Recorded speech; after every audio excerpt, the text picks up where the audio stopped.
Why many African countries facing economic challenges? While Africa is a continent rich in resources and cultural diversity but still struggling. If I particularly talk about resources, Africa has 30% of world's mineral reserves, 12% of world's oil and 8% of world's natural gas reserves. Chromium and platinum, these are one of the precious metals, and interestingly, Africa has up to 90% of these. What about gold?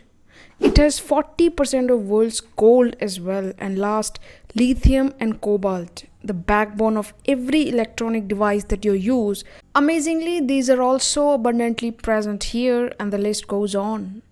Despite having such valuable commodities in such substantial quantities, how is that this continent hasn't been able to improve its economy? To know the reason, stay connected with us. Well, to understand the present, we must look back to the past.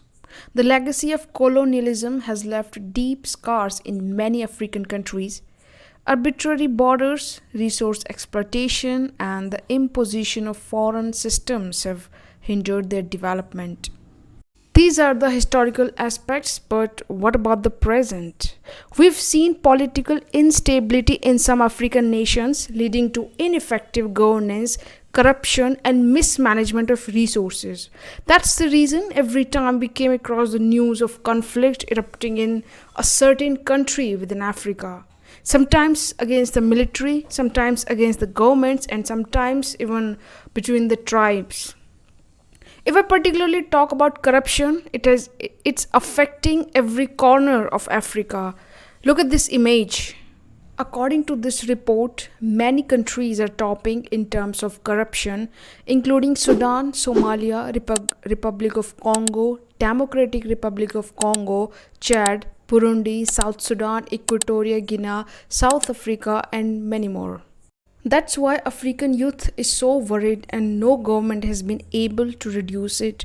On the contrary, it has increased in the past years. These people have neither received a good education nor a good job. And education is something that shapes a nation's future. Limited access to quality education and a skill gap in the workforce have hindered innovation and slowed economic progress. There's a lot of illegal activities happen there. According to UNEP, every year Africa loses around $195 billion because of illegal mining, illegal lodging, illicit financial flows. All thanks to their governments and industry leaders who are shamelessly playing with the rights of the poor. So that's one of the main cause of Africa's extreme poverty. Another reason is the export. The export has increased after World War II. That's the reason they rely heavily on export of raw materials, making them vulnerable to fluctuating global commodity prices.